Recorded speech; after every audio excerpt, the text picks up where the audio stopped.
Suicide गर्नु भनेको दुःखबाट मुक्ति होइन है, पीडाबाट मुक्ति होइन। सुसाइड गर्नु भनेको शरीरबाट मात्रै मुक्ति र आत्माले फेरि अर्को जन्म लिएर या भड्किएर भने पनि आफ्नो त्यो कर्मको हिसाब किताब चाहिँ पुरा गर्न पर्नुहुन्छ। अहिले म त्यति डिटेलमा त्यो विषयमा जाँदिनँ र अहिले एकदमै अहिलेको समयमा मेडिटेसनको किन आवश्यकता छ? हजुरले बुझ्नुभयो योग र योगा। योगा भन्ने बित्तिकै फिजिकल बडीलाई हेल्दी राख्नु हो भने योग भनेको मेडिटेसन। र अरू मेडिटेसन र यो मेडिटेसनमा के एउटा अन्तर छ त भन्दा त्यो पनि थोरै जानकारी गरौँ। राजयोग मेडिटेसन, ओपन आइज मेडिटेसन, यो खुल्ला आँखाले गरिन्छ। धेरैले के भन्छ भने ध्यान बस्दा त आँखा चिम्म गर्नुपर्छ, आँखा खोल्यो भनेदेखि त सामनेवाला व्यक्ति देखाइदिन्छ होइन, आँखा खोलेर त कहाँ ध्यान बस्न सकिन्छ र कहाँ योग बस्न सकिन्छ र भन्ने कुराहरू गर्छ। तर राजयोग मेडिटेसन, ओपन आइज मेडिटेसन खुल्ला आँखाले गरिन्छ। अब आँखा चिम्म गर्दा भगवानको याद हुने, आँखा खोल्दाखेरि भगवानको याद नहुने हो भने त हामी त आँखा चिम्म गर्दा मात्रै भगवान याद आउने हो, खोल्दाखेरि त नआउने हो। एउटा सानो एक्जाम्पल हजुरहरूलाई म एउटा सानो एक्सपेरिमेन्ट गर्न चाहन्छु। हजुरहरूको बाल्यकाल हजुरहरूलाई याद होला होइन? केटाकेटी छँदा हजुरहरूको घर कस्तो थियो?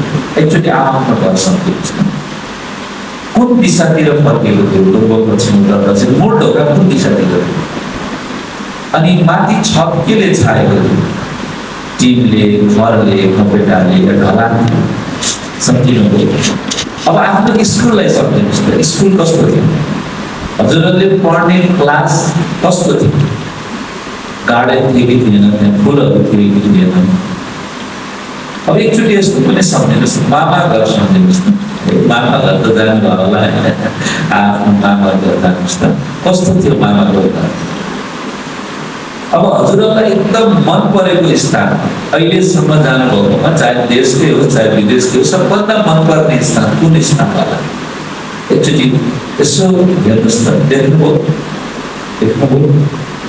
अच्छा, यो सब चिजलाई एकचोटि हजुरहरूलाई आफ्नो आमा र बुवा, जन्म दिने आमा र बुवाको अनुहार सम्झिनुहोस् त। याद भयो? याद आउँछ कि आउँदैन आमालाई? अच्छा, सबभन्दा मन पर्ने व्यक्तिलाई सम्झिनुहोस् त।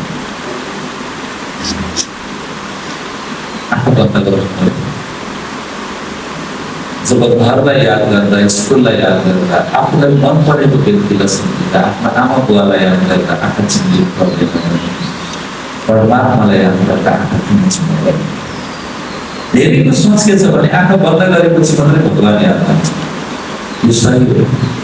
आफ्नो प्रिय व्यक्तिलाई याद गर्नको लागि हिँड्दा हिँड्दै पनि होइन, बजारमा कसैलाई आफ्नो मन परेको बच्चाहरू कोही छ उनीहरूको लागि राम्रो कपडा देख्यो भने मेरो बाबुलाई किनिदिनुपर्छ, मेरो नानीलाई आफू याद आउँछ। त्यतिखेर आँखा बन्द गर्नु पर्दैन। एकछिनै साउदी म आँखा बन्द गर्छु, मेरो छोरालाई सम्झिन्छु, पाउनु नपाउनु मन पर्छ कि पर्दैन, भन्नुपर्छ पर्दैन। दुनियाँमा यति ठुलो भ्रम छ कि भगवानलाई याद गर्न आँखा बन्द गर्नुपर्छ। ल ठिक छ, भगवानलाई याद गर्न आँखा बन्द गर्नु पर्यो। यो हलमा हामी बसिरहेका छौँ, भूकम्प आयो, सबजनाले कसलाई सम्झिनु पर्यो? अब भूकम्पै आएपछि त राम राम हरे शिव विष्णु विष्णु होइन, या अल्लाह या खुदा या ओ गड, कहीँ न कहीँ हे भगवान हे ईश्वर, ईश्वरलाई सम्झिन्छौँ। अब आँखा चिम्लियो, भगवानलाई याद गरौँ, भूकम्पले हल्लाइराखेका छ। आँखा खोलेर याद गरौँ त भगवान छैन। अब आँखा चिम्लेर भगवानलाई याद गर्दै दौडियो भने के हालत? भूकम्पले चाहिँ त्यति क्षति नबनाएर तर ठोकेर लडेर चोट लागेर चाहिँ धेरै क्षति पुग्न सक्छ। अब गाडी चलाइराखेको छ, माथिबाट पहिरो पसिरहेको छ, थाहा लाग्यो बाटो भाँसिराखेको छ। अब ड्राइभरले आँखा चिम्म गरेर भगवानलाई याद गरेर त्यो क्रस गरेर जाने कि आँखा खोल्यो? अब आँखा खोल्यो त भगवानको याद छैन। आँखा बन्द गरेर चलायो भने के होला? त्यो पहिरोले बरु त्यति क्षति पुर्याउला नपुर्याउला, तर कहीँ न कहीँ खसेर सायद सबैले जीवन गुमाउनु।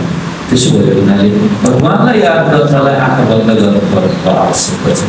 त्यसैले यो ईश्वरीय विश्वविद्यालयमा चाहिँ पनि खुल्ला रहेर आफ्नो मनको शुद्धिकरण गर्न सिकाउँछ। कतिपयलाई यो पनि लाग्न सक्छ ब्रह्मकुमारीमा गएपछि त धर्मै परिवर्तन गर्नुपर्ने हो कि होइन? ब्रह्मकुमारी संस्थाले आउनु भएर उमेर परिवर्तन, जात परिवर्तन, पार्टी परिवर्तन, रीतिरिवाज परिवर्तन गर्नु पर्दैन। यहाँ केवल आफ्नो मनभित्र भएको नराम्रो विचार भावनाको परिवर्तन घरको होइन। जस्तो मलाई मेरै आमाले शरीर छोड्दा पनि कतिजनालाई के लागिरहेको थियो भने आफन्त यो आज ओम शान्तिमा गयो, अब यसले त ओम शान्तिको धर्म मानेको छ, अब हामीले गरेको कुरा त केही गर्दैन होला भन्ने हो। तर जो जातीय रीतिरिवाज अनुसारको जो परम्परा थियो, कपाल फोरिने, सेतो लुगा, नसिलाएको लुगा लगाउने, होइन, 13 दिनको क्रियाक्रम गर्नुपर्ने, क्रियामा बस्नुपर्ने, एक छाती खाने, नुन नखाइकन, त्यो सब मैले गरिसकेपछि सबलाई लागि ओम शान्तिले चाहिँ धर्म परिवर्तन गर्न लगाउँदैन रहेछ। फेरि अलि समयपछि के लाग्यो भने अब अलि लामो समयपछि म बढी ओम शान्तिकै कार्यक्रममा हिँडेँ अनि सबैलाई के लागेको छ, यो त कट्टर ओम शान्ति हो, यसले त अब के गर्ला, त्यसपछि बुवा पनि बित्नु सबैलाई